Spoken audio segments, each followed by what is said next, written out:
اس کی تیاری supreme court کو کرنی چاہیے, عدالتی نظام کو کرنی چاہیے, حکومت کا کام نہیں ہے.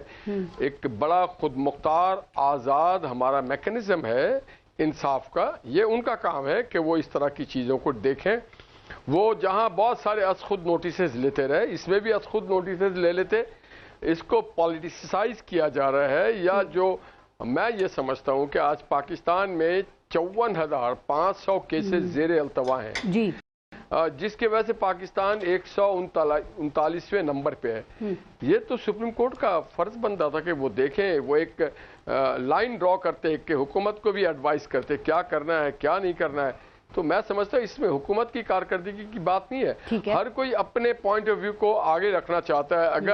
اگر عسکری قیادت چاہتی ہے کہ اس کے معاملات اور مقدمات سپریم کورٹ میں جائیں یا ملٹری کورٹ میں جائیں, تو اسی طرح سیویلینز کا بھی رائٹ ہے کہ وہ چاہتے ہیں کہ ان کے معاملات ادھر جائیں. یہ ڈیٹرمائن کرنے کے لیے جو ہمارے مجاز ادارے ہیں ان کا کام ہے کہ وہ ڈیٹرمائن کریں.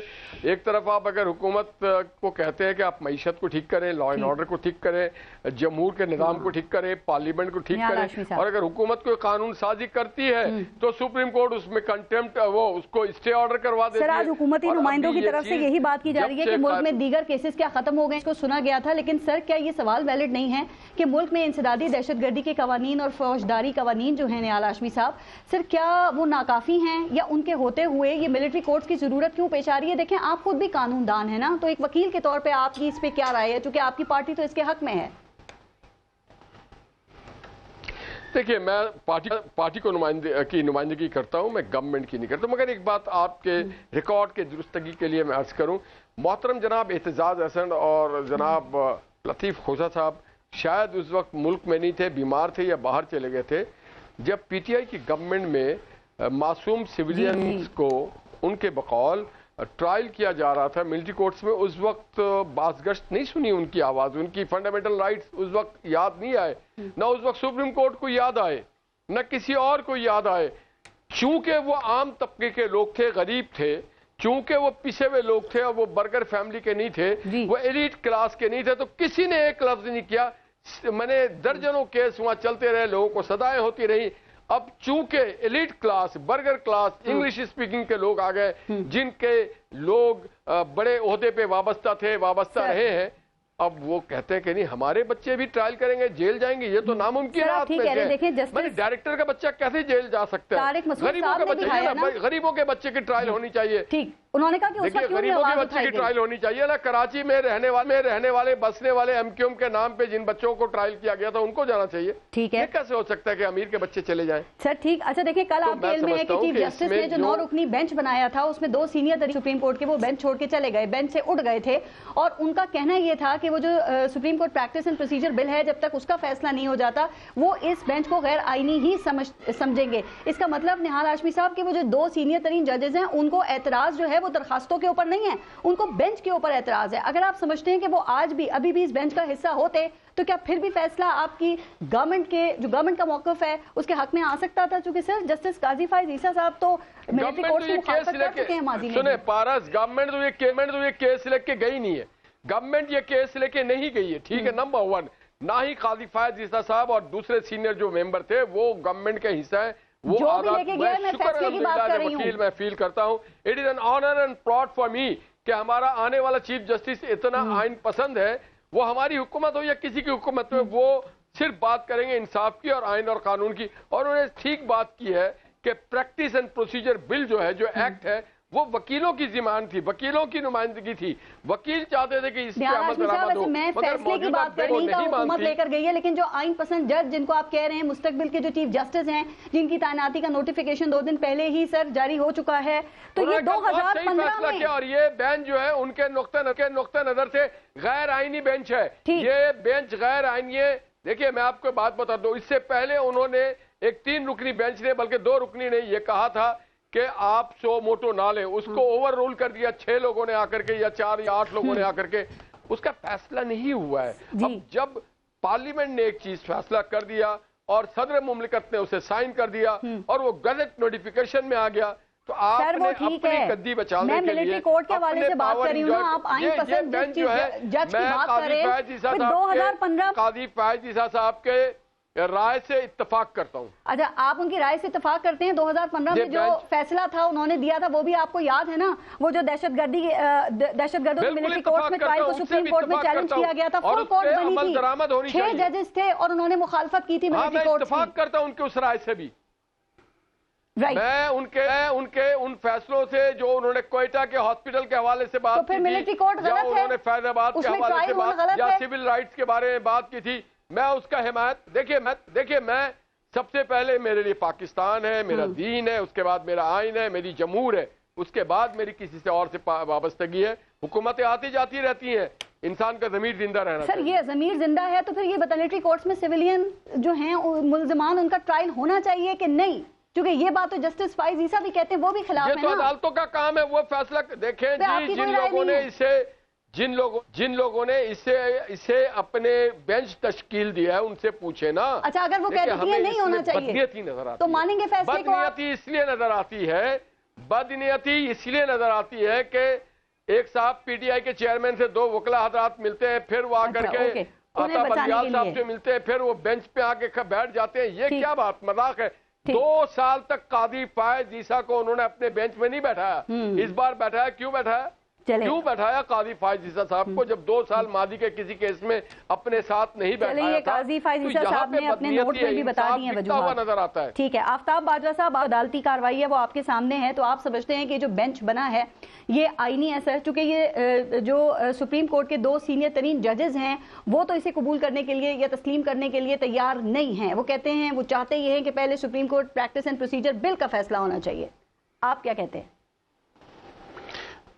دیکھیں no doubt practice and procedure bill جو ہے وہ عدالت عظمیٰ میں ابھی بھی پینڈنگ ہے. وہاں پہ 8 ججز نے فیصلہ کیا ہے اور اس فیصلے کے مطابق اس بل کو جو ہے سسپینڈ بھی کیا ہوا ہے. میں معافی چاہوں گا, نہال ہاشمی صاحب بیٹھے ہیں, اس وقت جو بات ہو رہی ہے سپریم کورٹ کے اندر فوجی عدالتوں کی, یہ ان کو میں یاد اگر 2007 میں یہی سیاستدان ملک چھوڑ کے نہ بھاگ جاتے, یہی پی ڈی ایم کے تمام لیڈر, نون لیگ کے ہوں, پیپل پارٹی کے ہوں, دیگر سب بھاگ گئے تھے. اس وقت وکلا میدان میں آئے تھے انہی لوگوں کے لیے, انہی سیاستدانوں کے لیے, رول آف لا کے لیے میدان میں آئے تھے.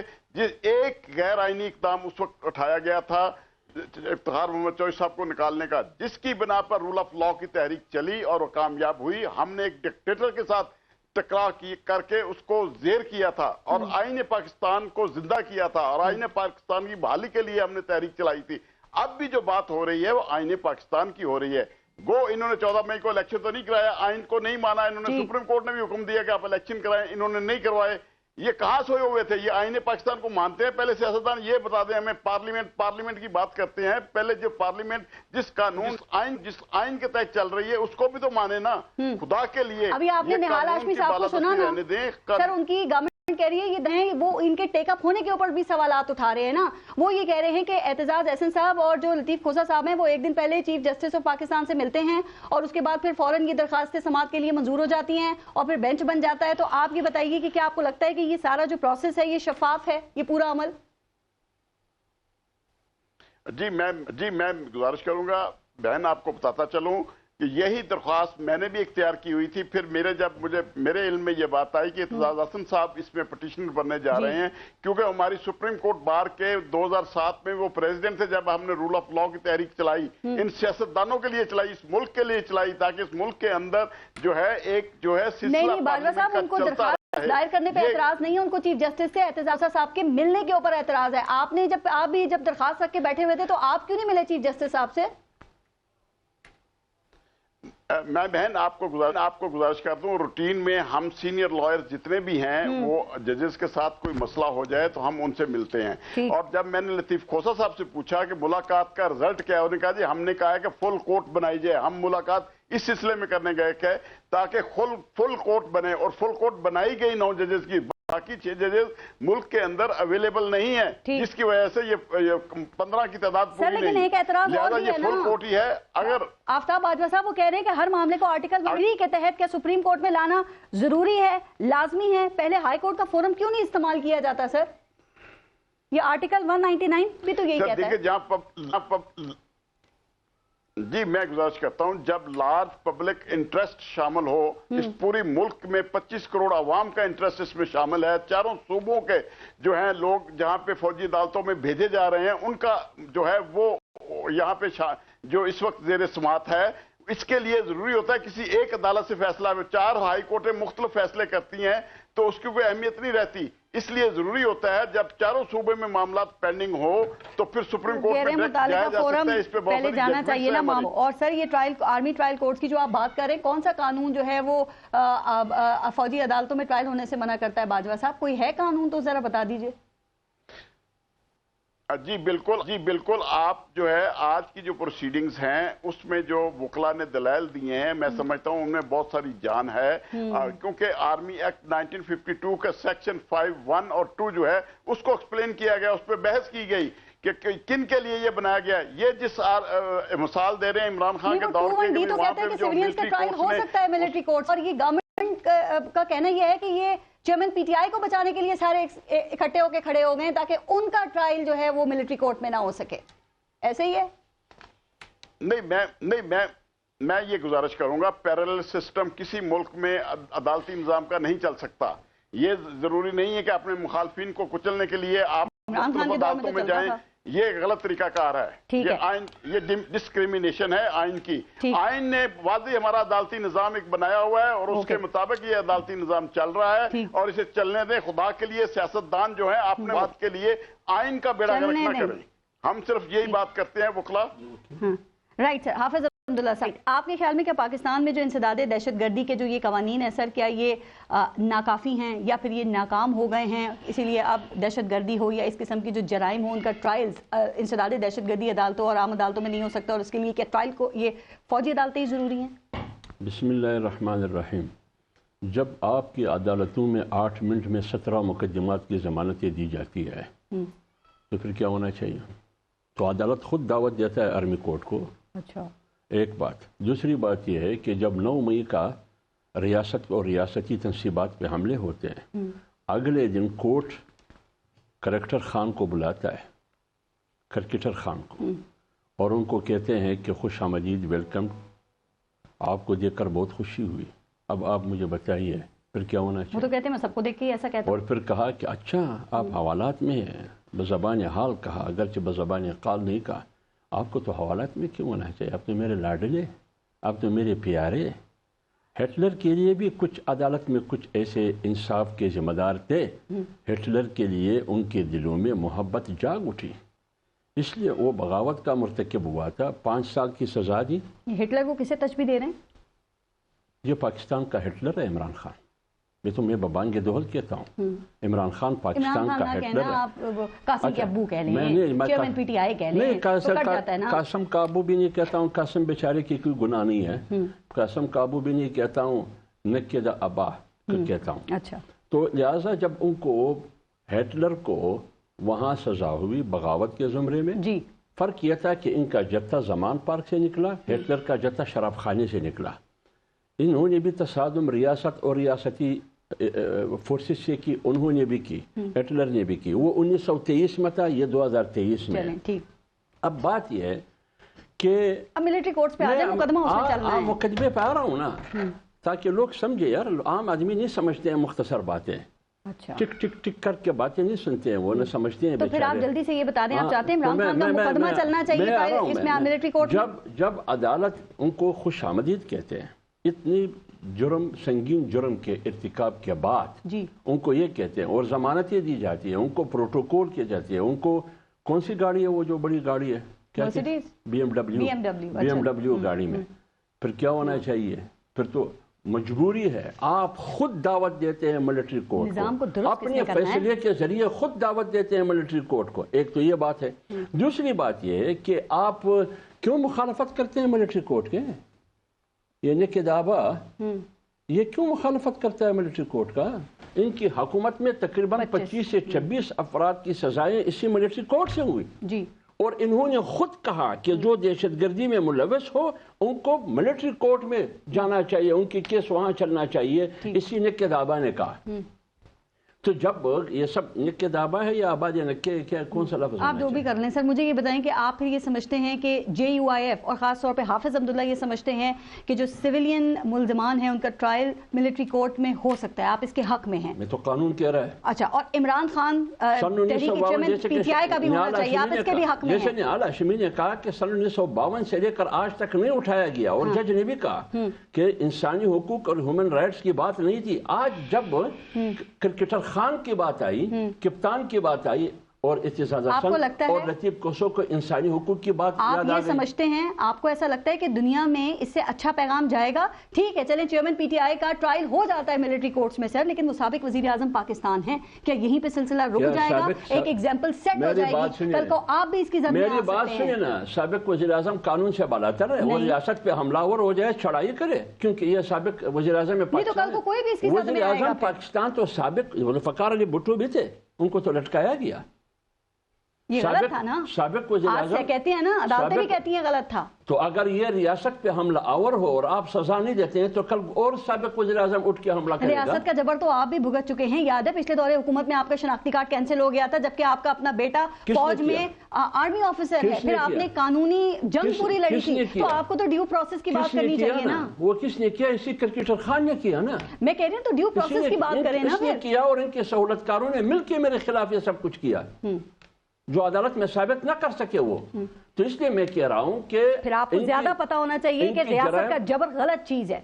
نہیں اگر جب آپ نے بھگتا ہے. میری بات سنیں، جب بلوچستان میں زیارت ضلع میں قائد اعظم کی ریزیڈنسی پہ حملہ آور ہوتا ہے تو حملہ آور کو دہشت گرد کہا جاتا ہے، عمل کو دہشت گردی ڈکلیئر کیا جاتا ہے. نہ ان کے لیے کوئی آرمی ایکٹ ہے، نہ سیکرٹ ایکٹ ہے، نہ کوئی عدالت ہے، نہ اینٹی ٹیررسٹ کورٹ ہے. وہاں گولیوں سے ان کو چل نہیں کیا جاتا ہے. یہ قانون کی عملداری ہے، ریاست کی عملداری ہے.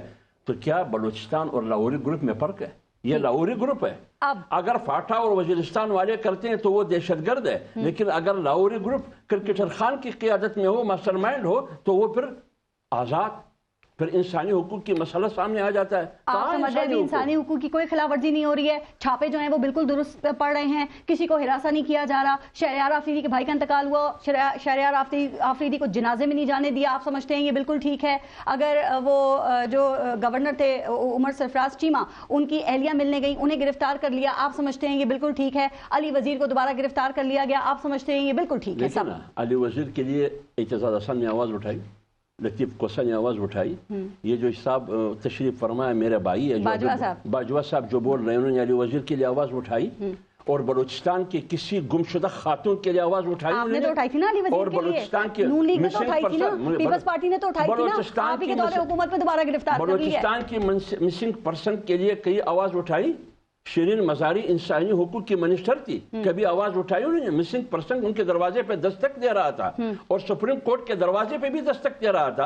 اور وہ مسنگ پرسن کی جو کمیشن بلی سینٹ سے غائب ہو گیا تھا، شیرین مزاری نے کیا کرنا تھا؟ اس پر بھی دستک دے رہا تھا. بلی سینٹ سے غائب ہو گیا تھا تو مسنگ پرسن کا تو شیرین مزاری نے کیا کرنا تھا اس میں؟ ایک کام کپتان خان نے کیا، ایک کام ہٹلر خان نے، پاکستان کے ہٹلر خان نے کیا. وہ کون سا کام؟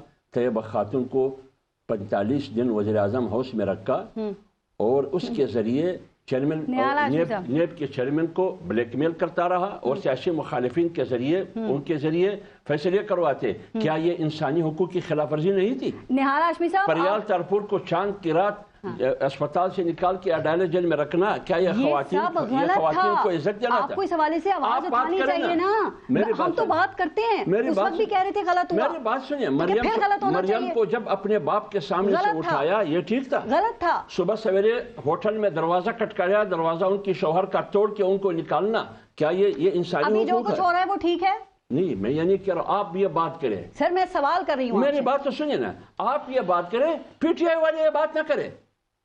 PTI والے وہ فاسسٹ تنظیم ہے، اس کا لیڈر بھی فاسسٹ ہے. اوکے، نہال ہاشمی صاحب، یہ انسانی حقوق کی خلاف ورزی کے حوالے سے بڑی بات ہو رہی ہے. سر آپ کا کوئی اصولی موقف ہے اس کے اوپر؟ کیونکہ کہا جا رہا ہے کہ آپ کی حکومت جو ہے، جس حکومت کا آپ حصہ ہیں، وہ تو اس میں عالمی ریکارڈ بنا رہی ہے انسانی حقوق کی خلاف ورزیاں کرنے کے حوالے سے. پارس، پہلے تو میں محترم جناب باجوہ صاحب سے عرض کروں گا. جی، انہوں نے حملہ کر دیا سارے سیاستدانوں پہ، اور انہوں نے کہا کہ ہم جو ہے ہم آئین کی حفاظت کر رہے ہیں اور ہم کر رہے ہیں. باجوہ صاحب کو یاد دلا دوں کہ آئین جو ہے وہ سیاستدانوں نے بنائی ہے محترم، اور 2007 اور 2009 میں میں بھی اس میں شامل تھا، یقیناً باجوہ صاحب بھی تھے، اور جن کا انہیں ثمر ملا وہ پھر بار کے سیکرٹری جنرل بنے۔ یہ محمد نواز شریف تھے اور سیاستدان تھے جنہوں نے وکلا تحریک کو کامیابی سے ہمکنار کرایا اپنے جان و مال کو رسک لے کے۔ یہ ہم سیاسی کارکن بھی تھے۔ تو آپ اگر کوئی ایجنڈا لے رہے ہیں، اور میں پھر پلیز ایسی باتیں نہ کریں سیاستدانوں کے بارے میں، تو پھر بہتر ہوگا۔ ہم وکلا ہیں، ہم ایک دوسرے کو خوب جانتے ہیں، ہم خوب ایک دوسرے کو جانتے ہیں، ہمیں پتہ ہے۔ میں نے کبھی کوئی آج تک میرے پاس سرکاری وکالت نہیں ہے، نہ آج تک کسی بار روم کا میں ایک پائی کا کوئی زمین کا حصے دار رہا ہوں، نہ کراچی، نہ لاہور، نہ اسلام آباد، نہ پنڈی، کہیں نہیں۔ میں یقین رکھتا ہوں کہ رزق حلال کمانا چاہیے اور اللہ سے مانگنا چاہیے، کسی وزیر مشیر حکومت سے نہیں۔ نمبر 2، میں یہ بات بتانا چاہتا ہوں کہ کیا کراچی میں جب لوگوں کو ڈرل کیا جا رہا تھا، بوریوں میں ڈالا جا رہا تھا، اس وقت انسانی حقوق نہیں تھا؟ کیا مسنگ پرسنز بلوچستان والے نہیں تھے؟ کیا یہاں پہ دیگر جگہوں پہ جب لوگ مار دیے جاتے ہیں، اٹھا لیے جاتے ہیں، وہ انسانی حقوق نہیں تھا؟ اور ٹھیک کہا حافظ احمد اللہ صاحب نے کہ جناب جب برگر گروپ اور عمران خان کے لوگ اور لاہوری گروپ آپ پاکستان کو تقسیم کرنا چاہتے ہیں، کیا ہمارے انسانی حقوق نہیں ہے؟ کراچی کے نہیں ہے، کوئٹہ کے نہیں ہے، کے پی کے نہیں ہے، کہہ رہے ہیں آپ، لیکن کیا آپ کی باتوں سے ہم یہ سمجھیں کہ اگر کسی نے قتل کیا ہے تو دوسرا قتل بھی وہ کر سکتا ہے، پھر کر سکتا ہے؟ اگر ایک چیز غلط ہوئی ہے تو دوسری چیز کو بھی یہ جسٹیفیکیشن مل جائے گی کہ اب دوبارہ بھی غلطی ہو؟ ارے جناب، ہم نے تو قتل بھی نہیں کیا تھا، ہمیں تو ڈرل کیا گیا۔ تو میں یہ سمجھتا ہوں کہ ہمارے جو جید جو وکیل ہیں، وکیل لیڈران ہیں، ان کو سوچنا پڑے گا، ڈبل سٹینڈرڈ نہ کریں۔ اسلام کی بات اگر کرتے ہیں تو مساوات کی بات کریں۔ پاکستان میں جو ایون غیر مسلم بستے ہیں ان کے بھی انسانی حقوق کی ہمیں بات کرنی چاہیے۔ تو یہ سلیکٹڈ جو چیز ہے اس پہ بات نہ کریں۔ یہ جو رونا ہے یہ برگر رونا بند کریں۔ آج آپ کو پتا چل رہا ہے یہ برگر جو پیزا برگر کھانے والے نہیں، ہم تو بیچارے بھوسی ٹکڑا کھانے والے۔ سر دیکھیں نا، تو پہلے بھی غلط ہو رہا تھا، اب بھی غلط ہو رہا تھا، اس کو شاید پتہ نہیں کیا جسٹیفائی کرنے لگتے ہیں، ایسی مثالیں دینے لگتے ہیں۔ میں نے تو ایک سمپل سا سوال کیا تھا کہ ابھی انسانی حقوق کی خلاف ورزی ہو رہی ہے کہ نہیں ہو رہی؟ پچھلا دور بھی آئیڈیل نہیں تھا، ٹھیک کہہ رہے ہیں۔ دیکھیے اگر چادر چار دیواری کو پامال کیا جائے گا ہم اس کے خلاف ہیں، تو کیا نہیں کیا جا رہا؟ نہیں ہوں گے، یہ ہونا بھی نہیں چاہیے۔ ہم اس سے بھگت چکے ہیں، مریم اس کی قیمت ادا کر چکی ہے، رانا ثناء اللہ کی فیملی کر چکی ہے، تو ہم اٹھا رہے ہیں۔ دیکھیں اگر کوئی ناجائز ہوگا ہم اس کے ساتھ، مگر جو لوگ پاکستان کو توڑنے کی بات کرتے ہیں، آپ گدے گھوڑے کا نام ملائیں۔ سیاسی کارکن اور دہشت گرد دو مختلف چیز ہے۔ سیاسی کارکن ہے، دہشت گرد چلیں ذرا میں آفتاب باجوہ صاحب سے اس کا جواب لے لوں۔ وہ کہہ رہے ہیں کہ نہ ملائیں سر۔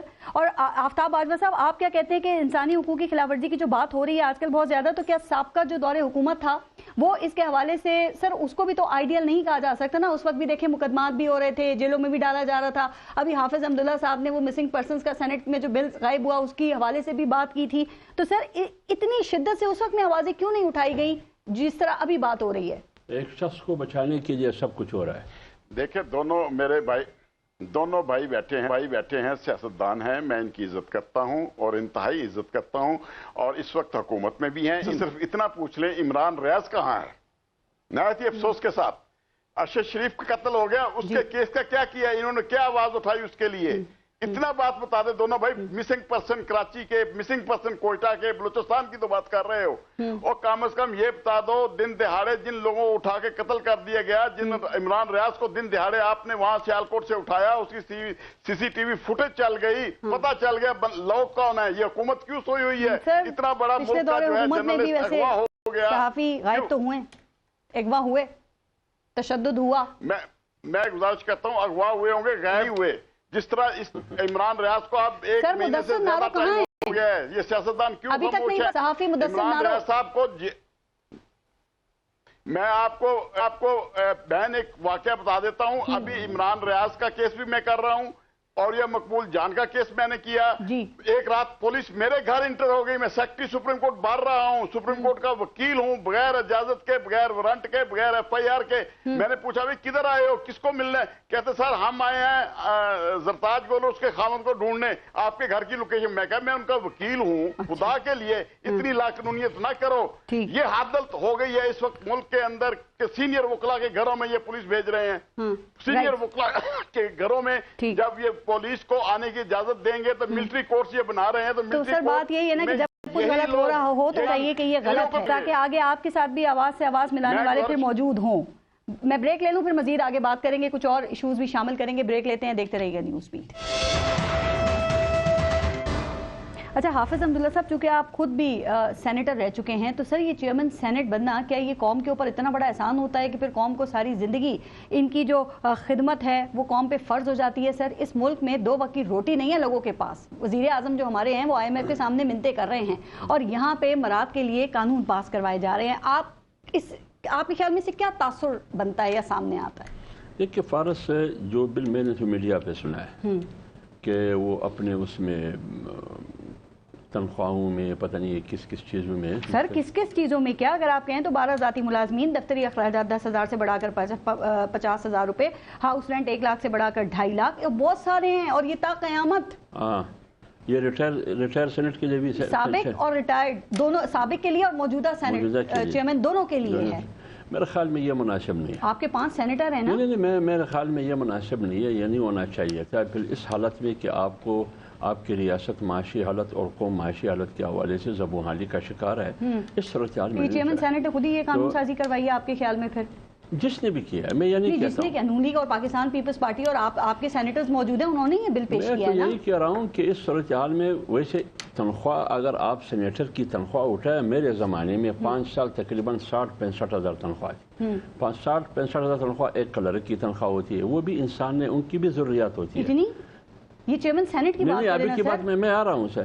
پھر 1,60,000 ہوا لاسٹ ایئر میں. ابھی سینیٹر کا 1,60,000 ہے. جو سینٹ چیئرمین نے اور سابق سینٹ چیئرمین کے لیے جو مراعات انہوں نے بل لایا ہے, اس کے لیے میں کہہ رہا ہوں کہ نہیں ہونا چاہیے تھا. آپ کے جو سینیٹرز ہیں اس وقت سینٹ میں, کیا وہ اس سے لا تعلقی کا اظہار کریں گے؟ نہیں, یہ مجھے پتہ نہیں ہے, اس کا مجھے علم نہیں ہے اس کا کہ انہوں نے کس حوالے سے. چلیں یہ اسمبلی میں بھی پاس ہونے کے لیے بھی آئے گا, ابھی صرف سینٹ میں یہ بل پاس ہوا ہے, تو آپ اپنے لوگوں سے یہ کہیں گے کہ اس حق میں ووٹ نہیں دینا, اس کو پاس نہیں ہونے دینا؟ یہ میں نہیں کہہ سکتا, یہ پارٹی کہے گی, یہ پارٹی کا فیصلہ ہوگا. وہاں جو پارلیمانی گروپ ہے, ہمارے پارلیمانی لیڈر ہے, وہاں سینٹ میں بیٹھے ہیں. اگر آپ کی پارٹی لیڈرشپ کہے گی کہ اس کو منظور ہونا چاہیے تو یہ منظور ہو جائے گا. جب بات آئے گی پھر اسی وقت دیکھیں گے اس کی تفصیلات. نہیں, یہ تو آپ پہلے بھی نہیں دیکھنا چاہتے تھے, یہ تو میڈیا پہ اٹھا, میڈیا میں تنقید ہوئی, تو آپ جو بل پاس کرنے والے تھے وہ مذمت بھی کر رہے ہیں. میری ذاتی رائے اگر آپ پوچھتے ہیں, میں نے آپ کو بتا دیا کہ میری ذاتی رائے یہ ہے دیانتداری کے ساتھ کہ اس ماحول میں یہ نہیں ہونا چاہیے تھا. اور آپ کو یہ بھی کہنا چاہیے کہ آپ اپنے پارٹی لیڈرشپ کو بھی کنونس کیجئے گا کہ وہ جو 5 سینیٹرز ہیں وہ اس کے حق میں ووٹ نہ دیں. میں اس کو یہ نہیں, اس ماحول میں نہیں ہونا چاہیے کہ ریاست اور قوم معاشی حوالے سے زبونحالی کا شکار ہے اور بدحالی کے ساتھ ان کا سامنا ہے. اگر پارٹی میری ذاتی رائے ہے, اگر پارٹی میری ذاتی رائے کو ایکسپٹ کرتے ہیں تو بھی آپ آواز اٹھاتے ہیں. آپ نے تو ختم نبوت کا جو معاملہ ہوا تھا اس پہ بھی آواز اٹھائی تھی جب آپ سینٹ میں تھے, لیکن قومی اسمبلی میں ابھی وہاں سے یہ منظور ہونا باقی ہے نا. نہال ہاشمی صاحب, آپ بھی سینیٹر رہ چکے ہیں سر.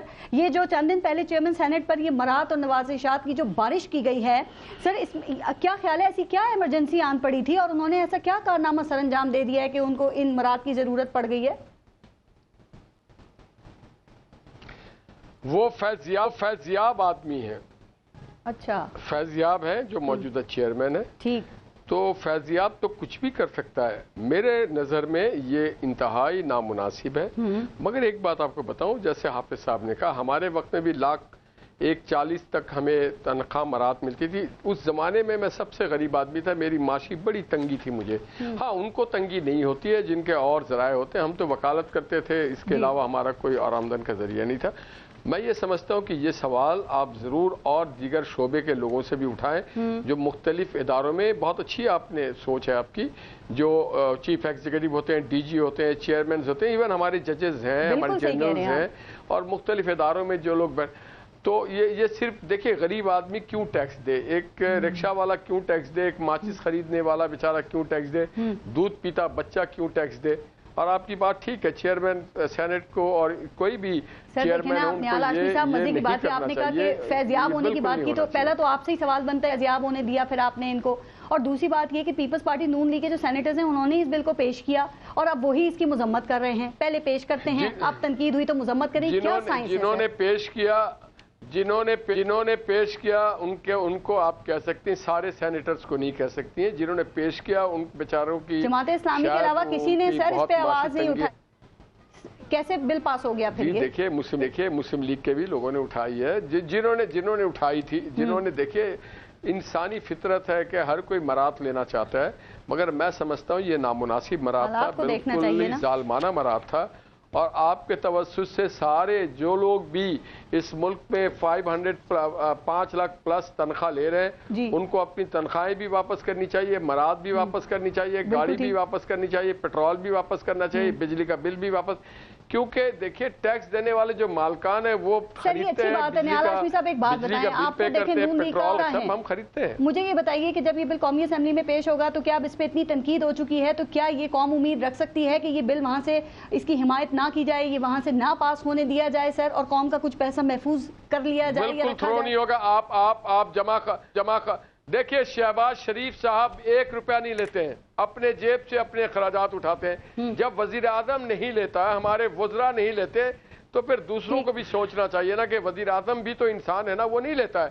ہمارے احسن اقبال صاحب نے تو کوئی گاڑی نہیں لیا، ہمارے دیگر وزراء نہیں لیتے ہیں گاڑی، نہ تنخواہ مراد، تو پھر ہم کیسے چیئر؟ ٹھیک جی یہ بھی روکنا چاہیے نا سر، یہاں پہ بھی ایگزامپل ہم اپنی پارٹی کا جانتے ہیں کہ شہباز صاحب تنخواہ نہیں لیتے، لوگ ویگنز میں سفر نہیں کر سکتے، ان کو چارٹرڈ پلینز چاہیے سفر کرنے کے لیے، کمال کی بات ہے۔ باجوہ صاحب، آفتاب باجوہ کا ہی بل ہے جو منظور ہوا ہے سینٹ سے آپ کے خیال میں، یا پھر جو چیئرمین سینٹ کہہ رہے ہیں وہ بات درست ہے کہ وہ کہہ رہے ہیں صرف قانونی شکل دی گئی ہے اس کو، یہ تو پہلے سے تھا؟ میری بہن میں گزارش کروں گا، دونوں سیاستدان بیٹھے ہیں، پارلیمنٹیرین بھی ہیں، ایک تو موجودہ پارلیمنٹیرین بھی ہے، انہوں نے یہ قانون بنا دیا ہے کہ 50 کروڑ تک تو جو ہے کرپشن ہی نہیں ہوتی۔ یہ مولانا صاحب بیٹھے ہیں بل پاس کرنے والوں میں ان سے یہ سوال کر رہا ہوں، ان سے پوچھ رہا ہوں کیا 50 کروڑ کے نیچے جو کرپشن ہے وہ جائز ہے؟ آپ نے تو قانون بنا دیا نیب کا، اس کے اندر لکھ دیا ہے آپ نے 50 کروڑ تک کوئی کرپشن نہیں ہوتی۔ کہہ رہے ہیں کہ یہ 50,000 سے زیادہ جو کرپشن ہے وہ باقی ادارے دیکھیں گے، کروڑ سے زیادہ کی کرپشن کو جو ایف آئی اے ہے یا باقی ادارے نیب کے علاوہ۔ کرپشن اور ایف آئی اے، جی باجوہ میں گزارش کروں گا جو آپ بات کر رہے ہیں، میں جو کر رہا ہوں، جب قانون آپ بنا ہوا ہے تو اس میں امینڈمنٹ کس لیے کر رہے ہیں؟ مہنگائی ہو گئی بچانے کے لیے کر رہے ہیں؟ وہ کہہ رہے ہیں یہ تو بہت پہلے سے تھا، مہنگائی ہو گئی ہے۔